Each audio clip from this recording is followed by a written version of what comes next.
Historically, we see that changes in compute architecture lead to new opportunities, new industries, new leaders being formed. So if we think about transition starting in the 80s from mainframe to client-server computing, then from client-server to web-based computing, each one of those transitions led to new leaders being formed. So in the client-server era, obviously Microsoft was dominant, and then more recently in the web era, a number of new companies emerged to the forefront, and networking also with the build out of the web became a very large industry.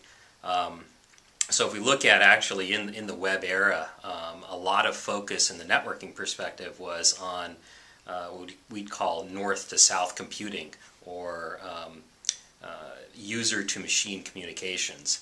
And in those, for that type of communication pattern, that really defined the way that the data center LAN was architected, and also led to problems on the wide area network.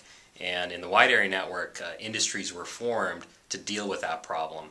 And those were categories such as WAN optimization controllers, application delivery controllers, really to deal with the explosion of web-based traffic and the problems that that traffic had over the wide area network.